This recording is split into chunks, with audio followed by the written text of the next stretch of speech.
我们来看看邻国的南韩。南韩跟台湾一样，很多人投资美国股市。那另外呢，第二大市场他们投资的是港股哦。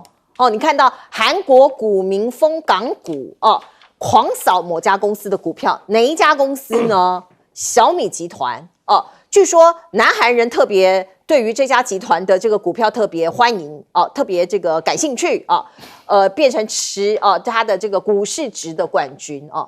那另外我们再来看看，包括多家企业现在跟中国大陆合作，要抢进中国的市场，毕竟它人口太大了。我们看到德国的前福斯集团的 CEO 跟一个中国小县城的一个小公司来做合作做的是电动的一个包括滑板车啊。那另外我们再来看看 BMW 也是一个德国的这个很有名的这个车厂它也在中国要设立一个研发中心IT 研发中心，着眼于 AI 驱动的创新。而另外我们再来看看包括印尼我们来看看这一个很多人口的大国，它现在电动车市场也在蓬勃的发展，它上半年的电动车销售量大增了267%其中比亚迪等中国品牌占了将近93%所以你也可以看到呢，像是这些国家新兴国家的市场中国也在抢占。可是某种程度呢，中国大陆因为它是一个大的消费国，那像是油车或是传统的车 Toyota 日本的车款在中国大陆上半年成绩不错今年1到6月，丰田汽车说他们在中国大陆的销售量达到83.77万辆成长的幅度蛮好的 6.8% 所以你看到呢，松下全球副总裁就说要从 Made in China 转向 Made by China 一个新的商业模式。这是什么意思？他说在中国企划的外观设计研发生产售后服务一个新的商业模式 Made by China。那另外我们讲到日本刚刚来宾也说到了，石破茂现在很惨，内外交相间。昨天参议院改选1/2的席次，结果执政联盟大败那他们只拿下39席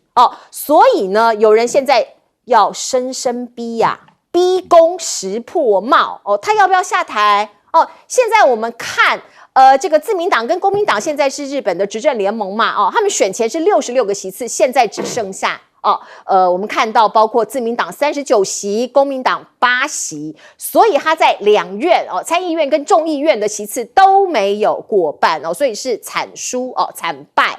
那外媒就说这一次的选举结果最先可能影响美日的关税谈判。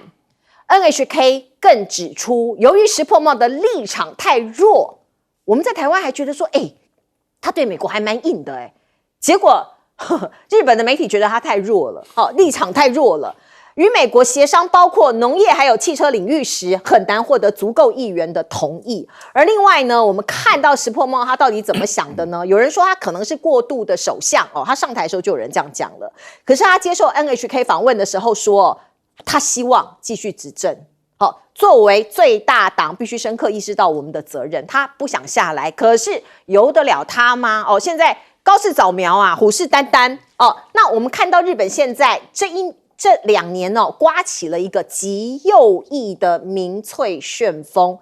这位先生47岁，他学习川普战法现在斩获蛮大的他在日本的参院选举主打什么呢？日本人优先他自认是日本最像美国总统川普的政治人物。他坦诚他学川普的煽动性议题还有语言，并且呢在选战中警告移民的沉默入侵他反移民，并且主张限制雇用外国人，反全球化这些右翼民粹的议题，让他在这一次的改选拿下14席加上原来有一个是未改选，因为他们改选一半的席次嘛所以他现在15席成为最大的赢家之一。所以日本右翼崛起吗？来，亮哥，这个参政党他的主张包括反对全球化，反对新冠疫苗，然后主张爱国教育，那反对外国对日本内政的影响，其实他也反美那反对移民啊，那主要就是针对最近大量增加了中国大陆的移民啊，所以不过现在有个很大的困难啊，因为1993年自民党第一次没过半嘛，那他万没想到所有的在野党7党1派竟然组成一个联合内阁啊，那这一次自民加公民是没有过半没错，可是我认为在野要组起来，这几乎不可能。都很散，对不对？不是啊，你这个极右到这样，我左翼的怎么跟你合作啊？很难。比如说立宪民主党怎么受得了？是。所以我认为基本上不用去讨论说日本要政党轮替啦，基本没有啦。那重点还是日本自民党的总裁会不会换人啊？就高市不是想高市早苗？高市早苗是这样嘛，就是他主要的支持者是安倍，可是安倍过世嘛。那上次总裁选举，麻生跟岸田文雄都支持石破茂，所以高市的问题就是日本自民党的主流派会不会支持你啊？因为有些人就认为他太激进，那所以石破茂虽然看起来就不是很有魅力啦，高市早苗真的比较有魅力啦，他讲话啊，那石破茂民调跌到20，高市的民调比他高啊，可是。日本这样，因为他真的要改选总裁，党内派系要瞧啊，因为议员要投票，不止国会议员啊，地方议员也要投票。那高市再厉害，地方他也没有办法了。所以重点还是麻生会不会转向啊？因为麻生在败选之后，他第一个跳出来大骂石破茂，说石破茂你不要做了啦，那可是麻生没有说他要支持谁。现在问题在这里，那你总不能让岸田回锅吧？而且我跟你讲啊，小泉那个系统也支持麻生，不支持那个石破茂。石破茂，所以等于是你看几个大的派系嘛，麻生、岸田，然后小泉都支持石破茂，所以我觉得坦白讲是共同利益的问题。所以石破茂有可能再继续执政下去吗？对，可是自民党也就因为这样就完了，因为你没有能量了啦。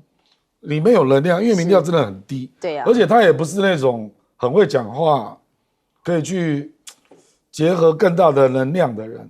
这一次日本自民为什么会选成这样啊？因为投票率比预期要高5%。那听说有2种人出来投票，一个是年轻人，那这个是自民党的天敌啦啊。那另外一个就是有一些中年保守派。他们这次跑出来投票，那结果就参政党大胜。参政党很多是年轻的男性，那个最引起注意的是那个女生啊，爵士歌的歌手，沙哑才43岁，那他就直接讲说日本应该发展核武器，所以是很右的啦很右的啊。那主张那个，事实上他们就是安倍右翼的再右化这样，就是。主张日本要成为正常国家啦，然后要恢复正常的军队啦，大概是这样啊。那我也不知道为什么青鸟在那边高兴的要命啊。你不要以为他们是亲台湾的，不是这样的。他是反中没错，可是对美国也很有意见。那认为日本的利益至上，你不要以为一定包括台湾。他们基本上反移民呐，所有国家的移民他们其实也都反啦。来请教将军。这南韩的这些股民啊，去抢这些港股、香港的股市啊，还有中股，就中国大陆这些股市啊，因为股市是经济的橱窗，它好不好？它好代表经济好，经济不好，股市一定下跌，这是一定的，没有说经济不好很差，股市上涨，没有这种事情。那为什么要去就是抢？这不管是港股也好，中资股也好呢？我认为有3个因素，第一个。表示中国大陆的产能优势还是继续保持。雷蒙多曾经讲过啊，中国大陆产能过剩啊，但是我们从另外角度来解读啊，是不是制造速度出来了？制造速度出来了，报酬规模就出来了，成本就降低了，竞争力就强了，变成这个状况。因为它一直在大量制造，单价就便宜。我们知道你要买东西啊，你要买大宗的，买多就是便宜，这是很简单的道理。那是不是代表这一个它的产能优势出来了？第二个，因为产能多而产生的价格的优势，因为价格便宜，价格便宜就在市占率就会比较高，这是一定的。同样的产品，价格便宜就会在市场上就会占的这个成分比重就会大，这是一定的现象。那换句话说，中国大陆在这方面的经济上的优势逐渐凸显，因为自己买那就算了，自嗨。那其他国家来买中国大陆的股票或者是香港的股票，这代表有另外一个指标的意义。第三个我们来看的就是市场的优势，因为市场那个中国大陆它不是只是内需市场，它外销到世界各地。很简单，我们看随便举个例子好了，我们也不要举这个电动车了，我们就举这无人机，大疆无人机，这在全世界的市占率达到70%。那换句话说，全世界的无人机，中国大陆就占了7%。那美国大疆市场在美国的无人机市场占了57%，那就是超过一半，那就知道了，原来是这样，那就竞争优势出来了。全世界所有做无人机的国家，包含台湾那么多，但是就没有办法打败中国大陆，因为中国大陆就是便宜，你怎么样去竞争？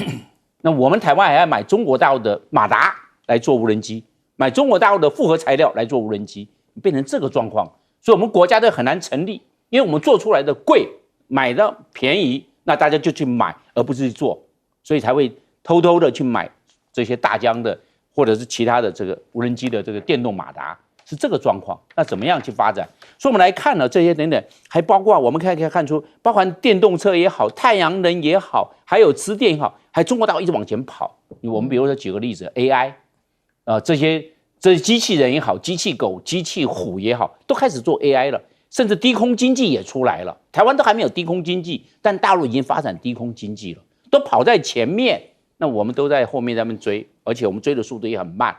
我们起步也慢，追的速度又慢，变成差距越来越大，市场会被中国大陆所替代。所以我们来看这些现象，那韩国为什么一直在那边股民一直往大陆跑呢？那我们自己要想一想，我们是不是在某些方面本来很突出的，本来遥遥领先的，是不是现在逐渐居于落后？我们可能要赶快迎头赶上。谢谢。来，请教洪庭。韩国的股民把这个钱往中国大陆这个特别是港股去买其实我个人并不觉得意外。其实最大的原因是，第一，你看它的成交交易量大概1500亿台币左右，其实比例并不是那么大。我比较倾向认为这是比较专业的投资人，他把美元的资产，因为他预期美元这边会有所谓的贬值的问题，所以他把美元的资产转向。那要转哪里呢？对很多人来讲都觉得说，那比较稳定的市场，现在左看右看稳定，还有另外一个条件是什么？基期要低嘛。港股的基期在年初是很低的所以你看，光是小米这只股票，我刚稍微看了一下 K 线，就已经涨1倍，从1月1号到现在涨了1倍。对不对？所以就是说，因为过去中国大陆股市它的基期比较低，然后再加上汇损的这部分，所以它就做一个这样的一个调节跟调整，我觉得是蛮正常的。而且为什么买小米呢？因为看得到嘛，就是说，像这种所谓 IoT 类型的这些产品啦，然后包括这种像 accessory 配件啦这些，大家在看都看得到很多，然后他们可能也有用过，所以呢，那既然要以所谓的这个资产做一个比较防守的动作，那做这样的一个部分，我觉得是很合理。那我觉得日本在这一次上其实。相较于很多外界的分析，我倒认为就是说，其实自民党并没有想象中这么惨。选前很多的评估，它都不一定到得了39其实是选前评估的最高标。也就是说，它虽然被大家看衰了，可是因为日本到现在为止还是已经从来没有过所谓政党轮替这样的一个情况出现，大家对于所谓在野执政的信心仍然打一个问号。所以在最后整个部分做了一个摆动，所以你可以看到，它原本所有的民调都认为他大输到33，甚至破了创党以来的最新低，可是最后没有。但是你可以看到民众的反应跟愤怒展现在极右派这上面。所以你说像参政党这样的一个政党，从所谓的2席到所谓的15席，然后包括过去很多的在野党，从个位数的席次到甚至超过100席的这样的一个状况里面，你可以看得到说，日本的民众慢慢对现状感到不满。可是这些现状真的他们能解决吗？比如说你说参政党的这个政见就好了。大家最近如果去日本，大家会发现一件事情，便利商店全部都是什么？都是移民在做工作嘛。日本的劳动力过去就已经在做一个争论，就是我到底要接受移民，还是我能够让机器人来取代？结果以日本这么保守的国家，到最后也只能用移民来做这样的劳动力。那你就可以看得出来，就是确实这样的一个政策劳动力的缺乏影响了这个移民的政策，移民的政策又强烈的抨击到所谓什么最保守的这一块族群，所以他们的反弹就出来了。那这是现阶段每一个国家其实几乎未来都有可能会遇到的这个状况。我只能说，诉诸民族主义是最简单、最情绪最好的方式，但是它也是最没有办法解决问题的方式啊。其实未来台湾可能也要面临很大量这样子的问题，缺工啊、移民啊。我们是没有移民法啦，可是我们缺工也是蛮严重的。另外我们再来看看中国大陆，某种程度是在预告未来要对台湾的稀土供应有可能要断吗？要断链吗？我们先来看看这个小央视频，它是中国大陆 CCTV 央视底下的一个频道，它突然出了一个讯息，他说台湾去年2024年进口的稀土大部分都是来自于中国大陆96%嘛，可是奇了怪了，台湾消耗的稀土只有2000吨，其他的他们认为是销到美国，转运到美国去，就是大概有4000吨。他们认为从中国大陆买进来，然后再转到美国去，所以像是央视底下的这样子的一个频道揭露这样的讯息，某种程度它是有意义的，是不是？它可能要对这件事情把它武器化，就像稀土它掐住美国的脖子一样吗？那我们再来看看川习会，讲了很久，即将要发生了现在香港的南华早报说，习近平他在出席 APEC 这个时间点，有可能在峰会前，川普会去造访中国，因为今年的 APEC 峰会是10月底，10月30号到11月1号是在南韩的庆州，所以川普有可能借由这个机会来到亚洲，先飞去中国跟习近平见面，然后再去参加 APEC 峰会，或者是有可能在 APEC 峰会的场边跟习近平见面总之，川习会大家预料都会在今年年底前会登场，而另外。白宫最近有一些讯号出来，包括它放行 NVIDIA 的晶片，所以纽约时报就说，川普想访中，鹰派被冷冻，鹰派反对没用，把你冷冻下来，所以他的结论是显示中国对中国的鹰派就是美国人对中国的鹰派势力正在失势。黄仁勋最近不是访问北京吗？访问中国吗？他也接受央视的访问。不过我们来看看呢，他其实透露了一些事情。他说，如果不参与中国市场，后果堪虞，很可怕，堪虑。华为是对手没有错，可是不是敌人。另外呢，他说中国的 AI 市场不管有没有 NVIDIA， 它都会进步因为 AI 是极其复杂的系统中国的创新能力很惊人，晶片只是一个底层。我们再来看看祖克伯Meta， 他现在组一个超级智能团队，里头一半的人才是来自于中国这个团队有44人，其中21个人来自于中国大陆所以你就呼应了黄仁勋之前讲的嘛AI 的这个脑力人力人才库大部分来自中国大陆。黄仁勋接受了央视面对面的访问，他说了一段话，我们来听听看。China operates one of the world's largest supply chains. Scale, complexity, diversity is unquestionably one of the world's great miracles. China is a singular, unique market. America, it won't manufacture everything by itself, and it's not sensible to manufacturing everything by itself, and nor is it necessary to.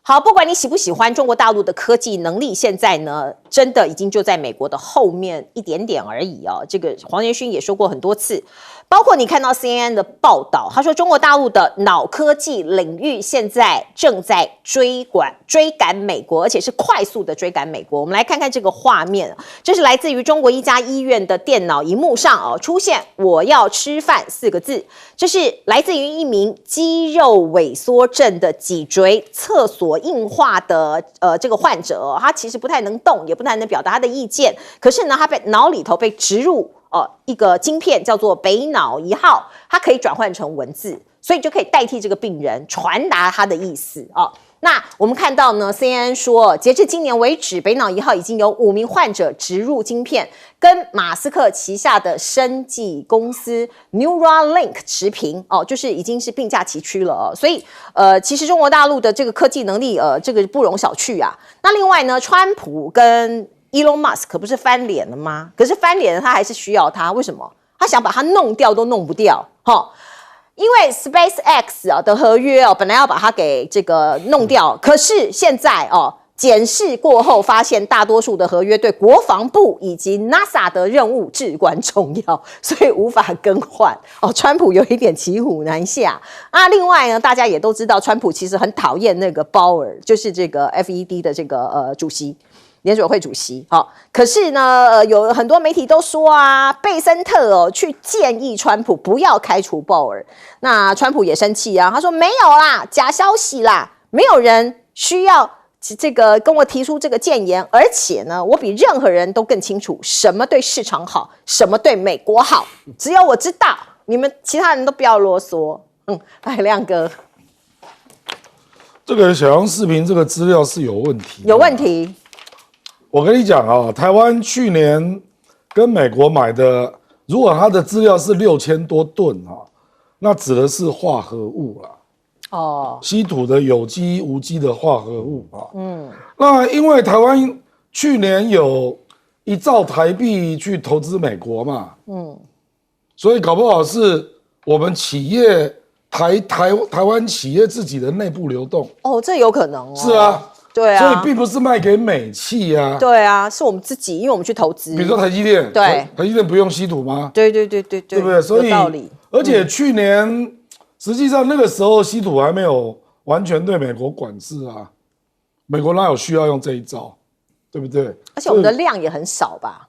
你说美国啊？我说我们如果说转到美国去，这个量也算少吧？我不认为我们会转到美国了，对，因为我们自己也需要大量使用。事实上，这个大陆知道那个大笔的去向啦，Number 1是日本啦，第2名是美国啦，然后就是台湾，台湾是第3名啊。那我们的量大概是美国的1半啦，可是我觉得中国大陆自己知道的非常清楚了，是哪些企业在用。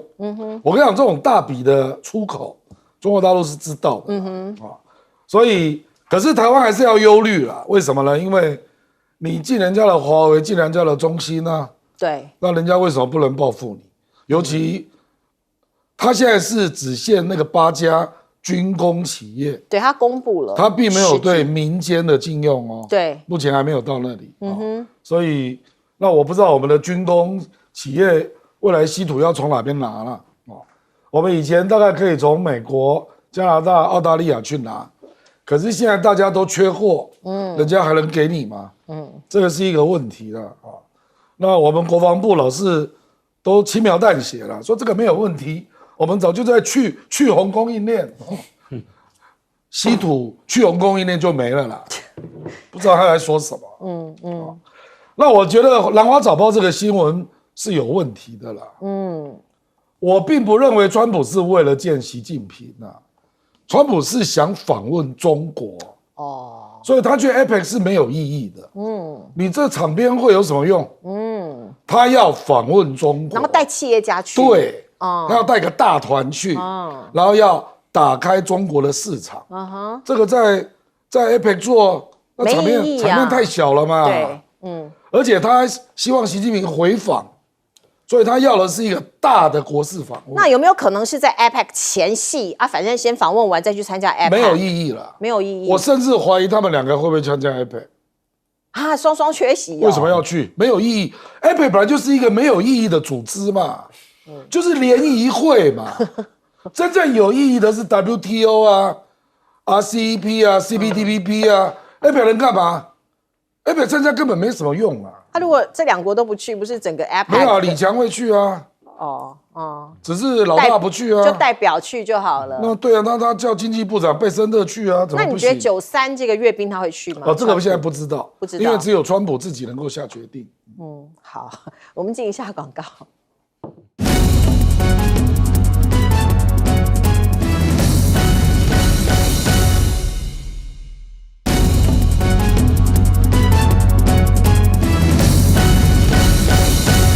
好，我们看到黄仁勋访问中国大陆，除了接受媒体的访问，他自己也做了很多场的演讲，带来什么样的讯息呢？来请教将军。我认为黄仁勋在7月16号讲的中国大陆的市场独一无二，我认为他蛮认真的。因为什么呢？因为他是商人，商人在商言商，而且中国大陆的市场啊，可能要及时赶进去哦。如果没有赶进去的话，可能脱队了，再想要做插队，再进去占据第二市场。我认为困难度就增加了，因为黄仁勋他想要赚第一笔的钱，因为你第一笔钱能够赚，你后面生意继续做下去了。那别人先进去了，他再插队，那想要后来居上没有那么简单。那我们来看有这几个，第一个参与中国市场，中国大陆跟美国之间的虽然有这些关税战、贸易竞争，但是彼此的虽然这是竞争性，这是对手。但是彼此的合作性，彼此的市场，中国大陆不能看清美国的市场，毕竟美国市场大嘛。同样的，美国也不能看清中国大陆市场。中国大陆市场14亿人口，你能够不要吗？黄仁勋能够不要吗？当然要嘛。他的辉达能够不要吗？当然要啊。不要的话，那个钱怎么去赚？那另外来看，中国大陆这几年的创新能力，尤其它的专利的数目，还有论文发表的数目，都是超过美国。还有论文被引用的速度，被引用的数量比例也超过美国，所以中国大陆在研发这一上面已经逐渐超过美国之上。可能有的时候在 AI 的领域，美国可能还要反过来向中国大陆学，比如说机器人，那个辉达，黄仁勋有讲，中国大陆的机器人的成熟跟美国不相上下，那可能各有优劣，各有千秋，各有领先。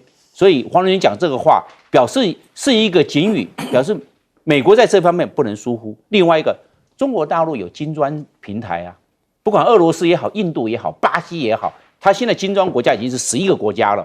那是金砖市场抢进去，美国却没有抢进去，那就困难咯。所以这个做生意的话，大家要知道要彼此较劲了。那这个金砖的平台一旦搭起来了，美国是 G7 的国家，不是金砖平台的会员国。那很简单，那将来的时候市场是有替代性。那中国大陆买空中巴士不买美国的波音公司的飞机怎么办？就是这个样啊。所以美国在这方面也感觉到中国大陆市场的重要性。好，记下广告。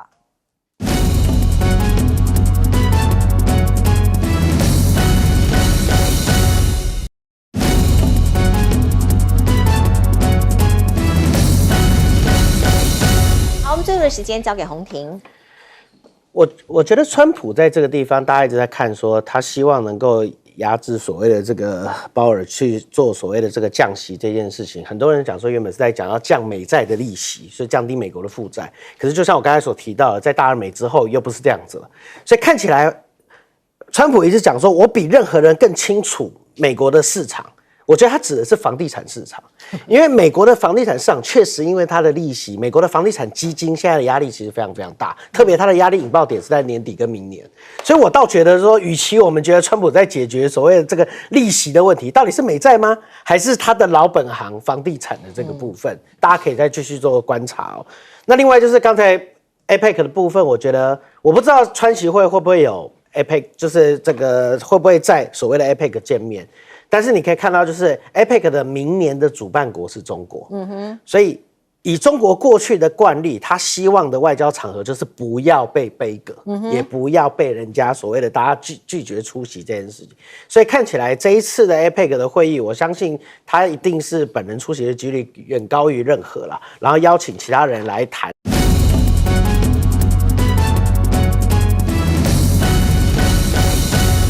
好，欢迎您回到新闻大白话的节目现场，我是钳子，介绍这1个小时的来宾。首先是耶鲁政治学博士郭正亮，大家平安。台北市议员徐宏庭，主持人好，各位观众朋友大家好。前空军副司令张延廷将军，钳子好，大家好。好，观众朋友，我们来看看昨天民众党在民进党的党中央前面办群众的大造势，结果立法委员林国成他在台上标3字经，对象是赖清德总统。我们来听听看。我咧甲伊要甲大清德讲，我咧上简单的，你掠咱阿伯收押拢无要紧，最起码限度你爱有证据。到即阵你唔放人，啊，我都唔知影你偌清德一个做啥东东啦。好，他的这个这个粗话的部分，我们通通都已经消音处理了哦。的的确确在现场哦，小草的情绪很嗨，可是啊，这个政治效应都在后头。很快的，林国成委员就在脸书上面公开致歉，说在公开场合情绪失控，为社会带来不好的示范，的确不妥，有错就要认。民进党立刻加码。要求说，你道歉还不够，我们还要保留法律追诉权。包括王义川呐，他就说，民众党已经全面馆长化、红卫兵化。颜若芳更加码说，蓝白不讲脏话就不会说话。可是，如果我们检视过去很多公众人物，甚至是政治人物的言行讲脏话，甚至是像这样的三字经其实蛮多的这个班班可考这个从郑弘仪大哥一直到其他政治人物，其实标粗话这件事情时有所闻呐。我们不鼓励不鼓励可是意思是太多人这样做了有道歉其实当然一定要道歉那我们再来看看，包括大罢免有很多因素可能会影响到最后的结果。现在大家就在看可能有2个因素：灾情，尤其是在南部的灾情，以及美国对我们的关税，这2件事都有可能影响到最后的结果。来看看灾情，这是来自于嘉义县，您看到千家万户的屋顶，通通都是用篷布给盖起来，为什么？屋顶被吹走了到现在都没有办法修复甚至很多地方缺料、缺工有一些年迈的屋主根本无力去修缮所以现在呢，眼看着又有很多的台风要来了，该怎么办灾民可以说是蛮无助的这是我们台湾应该是个进步的国家吧？怎么会搞成这样呢？尤其这些都是民进党执政的地方，媒体的报道也非常的少这个是很糟糕的。那我们再来看看，包括关税，我刚刚讲有可能会影响到这一次大罢免的结果。赵大哥说他得到的消息是，美国对我们的关税可能就是32%这是他听到的消息。绝对不会太少，他们想要10%绝对不可能。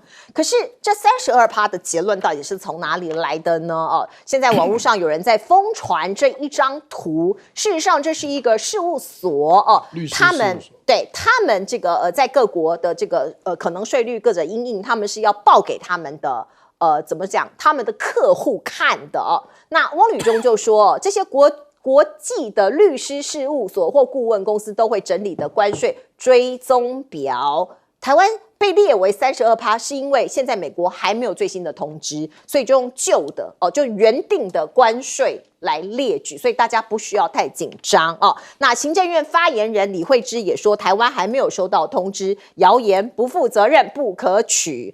那另外我们看到现在在大罢免的氛围广告铺天盖地，连你搭计程车都有可能看到广告那我们看到卧草帮霸团的计程车广告就放在这个计程车上面很多这个乘客看得受不了，就去检举因为民众大量客诉所以才上架1天就下架了因为这20秒的广告内容都是针对蓝委的造谣抹红指控那另外我们来看看馆长陈之汉最近也在为这个反恶霸的团体在宣讲，我们来听听看。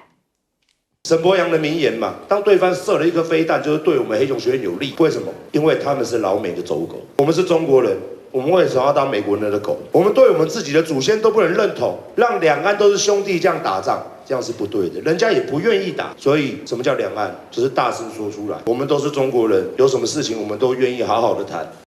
我们现在看到呢，汉光演习大家在做的，可能很多人会担心这是在备战吗？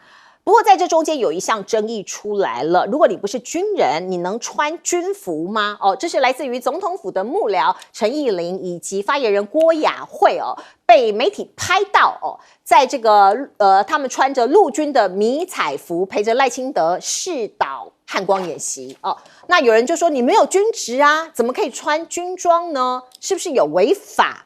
我们来看呢，甚至有媒体拍到这一幕，这是陈义霖，是赖清德办公室的主任他看到他在滑手机这个时间点呢，赖清德站在这边站得好好的，两手垂立可是陈奕霖手叉腰然后摸鼻子滑手机那赖清德致辞完之后，陈奕霖看着手机，露出是讲完了没的表情当下全体军人其实表情都很严肃，因为三军统帅来了嘛，都很严肃，形成强烈的对比。感觉有一个老百姓穿着军服在那边东张西望，摸手摸鼻子，然后在那边滑手机所以有人觉得这样很不妥啦那总统府发言人郭雅慧就说为什么他们会穿军装？这是配合军演训的需要尊重专业以及作业惯例。等一下会请将军来帮我们解答。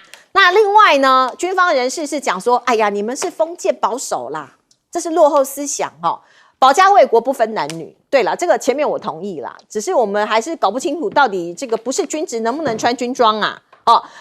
过去有一些例子，大家来看一看。这是2024年，有一名刘姓男子穿着军服到 AIT 一带闲逛，结果被依陆海空军服条例第74条冒用军人服饰被起诉。2016年台南新义麦当劳的跨年制服趴大家穿着军服，结果国防部报请宪兵队侦办这个好。那乌克兰我们来好久没有关心乌克兰了，乌克兰战争还在继续当中，现在传出来说连身心障碍人士也被征召入伍呢那也有这个前线的军人说这一位先生他28岁其实已经接受精神治疗10年了，结果还被征召入伍这个现在乌克兰的战场的确蛮混乱的听说泽伦斯基现在主动提出新一轮的和平谈判，不过俄罗斯还没有回应。来，亮哥，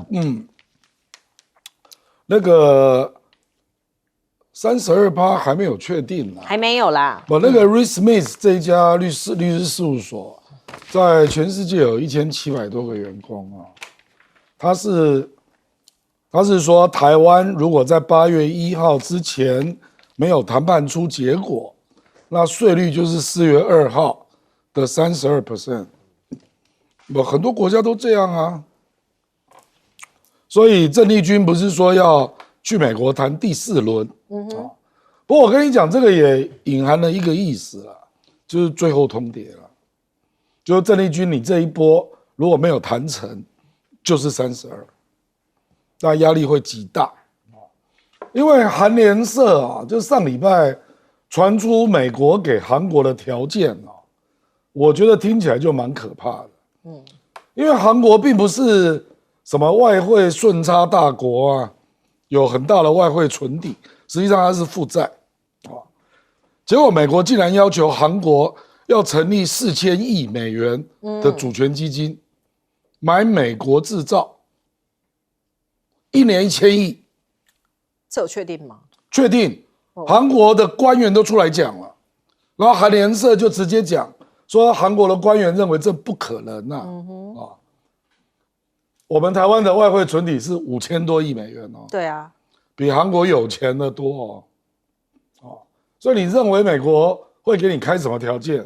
我认为一定会非常严厉了，非常严厉了不然就是你就会类似像越南或印尼那种模式了，就是你进口关税要降到相当程度那对美国的非关税壁垒要取消到一定程度，然后对美国的投资要有一定的承诺之类的你不要以为台积电就算了，不是这样的。台积电对美国的承诺也没多少钱日本对美国的投资累计到现在是7500亿美元呢，你再怎么样也没有日本的金额吧？对啊，对不对？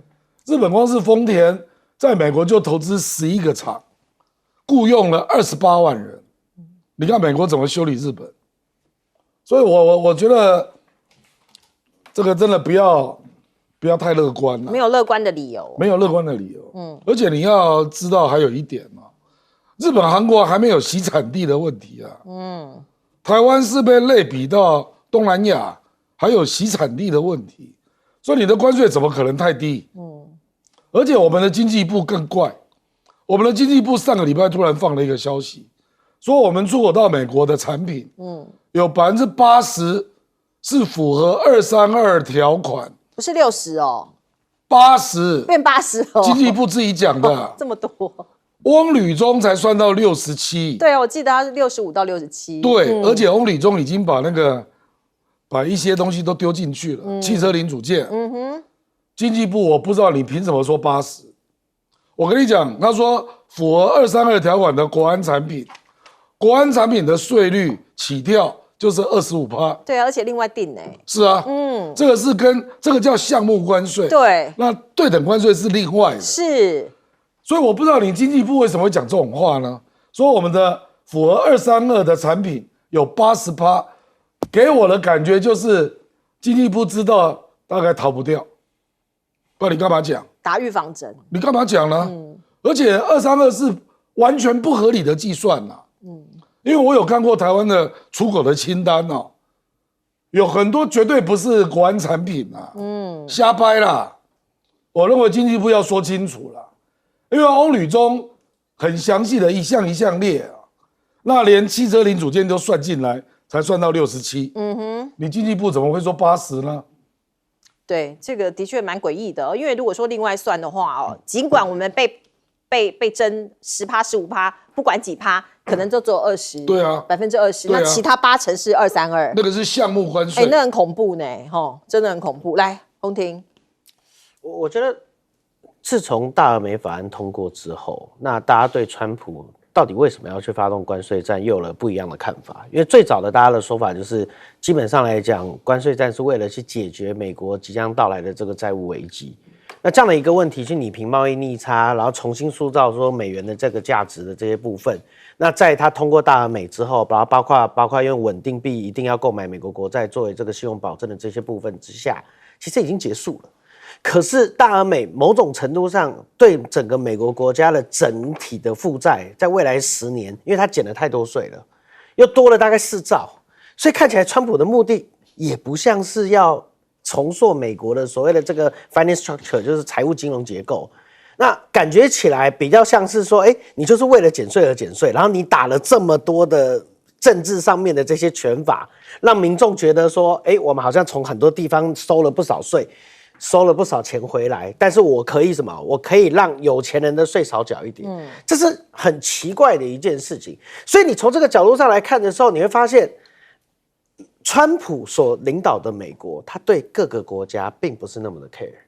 你看他对日本的这个模式，日本是他一个很亲密的这样的一个盟友，可是他不管他的这个农林水产的这个大臣因为失言，然后闹了这样的一个状况，石破茂现在的选举其实很危险，然后呢，他还是照样公布出他的这个所谓的这个关税的这样的一个情况。那我目前看到，对我们的影响其实很大的是，如果继续维持这样子的一个关税，再加上我们过去已经有了14、15%的这样的一个汇损，那基本上这件事情是在掏空台湾的制造业。台湾的制造业必须被迫转到很多地方去。我自己跟欧履中教授私底下也有常常在接触，他最近在德州其实也很忙啊，因为台湾有不少企业跟产业都已经外移到德州去了啊。他每天也有很多人希望他能够提供一些地缘政治的咨询，这些部分，我觉得这才是我们要担心的。也就是说，与其我们在那边看，就是说什么32啦、20啦，到底这些部分，我觉得政府应该要赶快的告诉我们一件事情，就是你的 scenario planning 到底在哪里？如果是多少，我们要怎么做？如果是怎样，会发生什么情况？你要让民众理解，否则我们现在全部人一心一意在搞政治的过程当中，很少人注意到一件事情是，我坦白讲，我觉得我们这个不管是有意也好，无意也罢，这样子的一个关税的数字，不管是20或32，它的结论其实很简单，其实台湾即将就是要外移啊，台湾有非常多的产业是要外移的啊。那这里面的这些沟通的这些相关的过程，还有我们为什么没有谈好？因为我觉得大家特别注意一件事情，就是鲁克尼克在大概8个小时以前讲过，他说8月1号就是 deadline， 可是他 even 他讲这个 deadline 哦，他只是说那就是实施的 deadline， 实施完以后仍然是什么动态调整。那这个关税就没完没了啊！也就是说，随时你跟我 deal， 或随时你愿意做退让，或随时这一部分就会一直做。那长期的整个金融经济的这样的一个影响会继续持续下去。那台湾我最怕就是这个，为什么？因为这叫温水煮青蛙。当一开始解放日的时候，4月几号的时候，全部人都经历过那场修正40%的股市。但是现在你会发现，大家都完全没有再继续注意这件事，没感觉了，完全没感觉了。我看无感温水煮青蛙才是对我们国家最危险的事情。将军，你怎么看这个穿军服的事件呢？我认为他穿军服这个算是非法穿军服，因为按照陆海空军服制条例，现役的军人才可以穿军服，包括我们退伍的我们要穿军服都要报备许可。我们已经退伍了，我们已经当了45年军人了，都要报备许可。那他们凭什么穿这个军服，然后又一副那个散漫的样子，都晃头晃脑，也没当过军人。他喜欢当军人有志愿役嘛？现在觉得志愿役很缺啊。可是他应该他去考志愿役就好了嘛，那么简单。应该超过年纪。那超过年纪，他喜欢当，他早点去当嘛。那现在当了，他可以加入后备啊，对不对？是不是这个样呢？他喜欢穿，那不是就是加入军人就好了？所以我倒认为他们在这一方面，而且他们这些文官他有制装费，他穿他的公务人员的服装就好了，不要破坏画面。他说是配合军方，配防军方，他还背章什么都给他用齐的，都是这样做的，怎么可以？他可以穿这些？那些背章都有部队的象征，会不会是精神的象征？会不会是国防部要他们穿？那有人拍马屁嘛？那有可能，那我们不要忘记有人拍马屁嘛？很简单，就按照陆海空军服制条例写得非常的清楚。你就按照服制条例来走嘛，那他不是那大家外面的老百姓穿军装，你要不要去抓？要抓。那他穿军装为什么不抓？军服、野战服、工作服都是军服啊，大礼服还有军常服也是军服啊。你这个不做取缔，那大家穿军常服出来呢？那怎么去讲呢？所以我倒认为他们在这一方面，我认为很没有原则，然后在那滑手机。我觉得是顾立雄特别帮他们做的。对，你滑手机没有？是吗？对，那没有必要。我认为那这样的话，你这个做部长的，你这个纵容，带头违法嘛？对啊，你部长自己要守法嘛，你带头违法。其实是因为小编治国，他们只顾着画面。对，那就不好了。我认为不要这样。然后我们现在看乌克兰战争了，我认为这是内部的种族清洗，他内部的正常人打完了，年轻人打完了，打到18岁了，都一直向下面来做征召，来做这个入伍。那现在乌克兰最重要的是，他已经没有人了，没有人之后，监狱的那些犯人也都打到战场也没了。那现在再来打到身心障碍人士，身心障碍人打完之后，打到最后面肢体障碍人士要上战场，也没有人啦。现在乌克兰最怕的不是西方国家给他武器，他没有人发挥战力，所以是卡在这个地方。那这些犯人用完了，就是用身心障碍的肢体残障，所以就变成他自己内部在做种族清洗。那乌克兰打完之后，就剩下女人了。最后女生也会上，女生也死伤很多啊，最早是4000多个人在战场上阵亡，不要讲受伤或残障的，阵亡就4000多位了。那你怎么办呢？是，所以我认为他战线守不住，这个当初的乌克兰总统泽伦斯基犯了非常重大的战略错误，现在还想要跟俄罗斯谈判。你当初早点谈不是得了吗？现在打了3年4个多月还谈判，3年5个月了。我认为他为时已晚，错失战机。乌克兰当然很惨，很值得同情啦。不过我们回到现实世界很多人还是为自己的身家性命，包括资产在做准备。